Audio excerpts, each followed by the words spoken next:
All right, Jordan, what's your version of what happened there at the end for you? Got the rebound, tried to foul him. Just a regular foul, thinking any other time. I don't know what the call was or whatever. I tried to hold him up. Literally not trying to hold him, but yeah, that was it. The officials explain anything to you afterwards?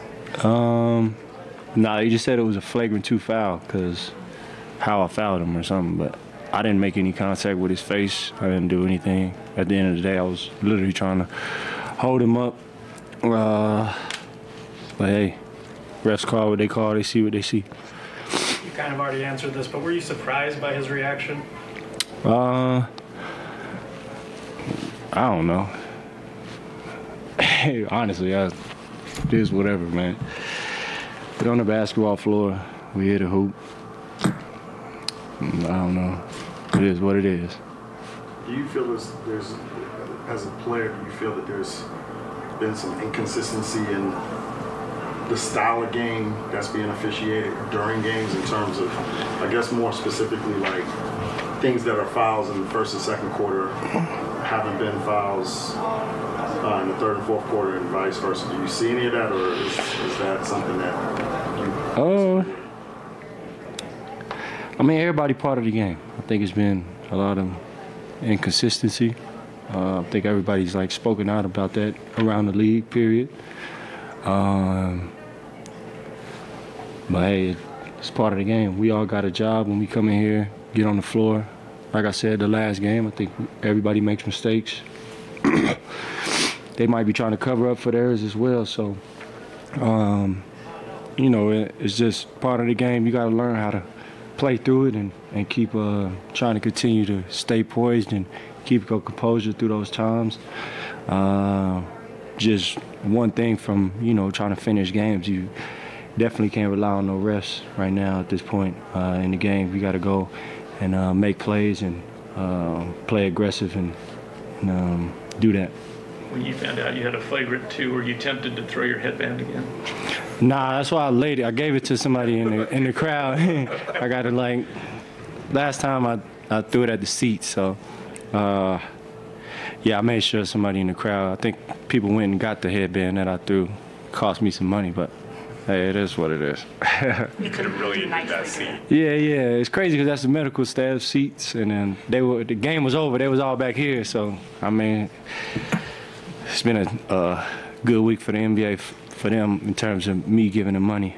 Now, I'll probably get a fine for tonight too for the flagrant and maybe ejection or whatever they thought what was gonna happen. But I literally tried to, you know, kind of calm the situation down when, you know, to a point.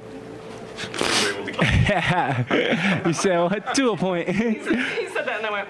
Yeah, a little bit. Good. Where did you watch the last couple of seconds of the game? Back here. What'd you think? It was awesome. Big plays. We've been doing that the last 2-3 days of practice. You know, Will's been focusing on the last 2 minutes of the game, how we finishing games, what happens in that situation. And that's what a 3-day break, 3-day practice for us, with focus and doing that comes and play for us. That's why we win a game like that. KO makes big plays, and then the kill gets a big strip, just playing aggressive. And then Bees makes a shot in transition, and we get a steal, and then Fontaine dunks the ball, and we win the game. Jazz win. Awesome. Good play-by-play. Take us through what you've seen out of Nikhil lately. Obviously, his rotation is kind of up and down, but tonight with Colin going out, he gets a little more opportunity, has the big assist to Bees, the big defensive play at the end, as you mentioned. Nikhil has been really good like this during training camp as well. I think he's seeing the game really well, coming in, running the team as well, making the right plays, shooting when, you know, he has the opportunity and he's open, he's knocking them down. Biggest thing for him is defensively. Like, you see him getting the ball, just turning the energy up for us defensively. He peels Jordan Peele at the top of the key, I think, first half. That's a big play for us, energy-wise. Then he tries to do it second half, and then, you know, he kind of loses the ball, whatever, gets a kick ball. But what he's done defensively with guards has created a lot of versatility for us. And then offensively, he's just moving the ball, talking, and, you know, making the right plays and knocking shots down when he's open. Were you surprised at all when he decided to give up the layup and kick out to Bees and the three to cut it to 1? Nah, that's one of those plays that, you know, I've seen him make, you know, all training camp. You see the whole defense kind of collapse, and then he just makes that play. That's a big play for him, and I trust him to make that play 9 times out of 10, 10 times out of 10. That's what he does. He's been doing a great job of making the right play. And then, yeah.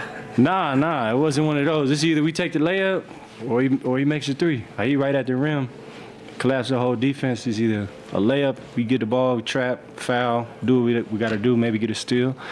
But shoot, in that instance, found the right guy. B's been making shots for us in the closing minutes all season. So, great choice. Will said that for whatever reason, this team really seems to thrive in those crazy, chaotic moments. Why do you think that is?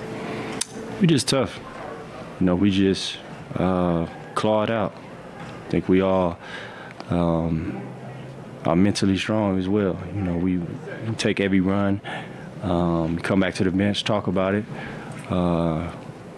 close games. You know, it's kind of hard because we just throwing so much at you. You really don't know what to do. And then we play aggressive defensively. Sometimes it works, and then sometimes it doesn't. But I think what we're going to do every night is fight and then compete for wins. Okay, thank you. All right, y'all.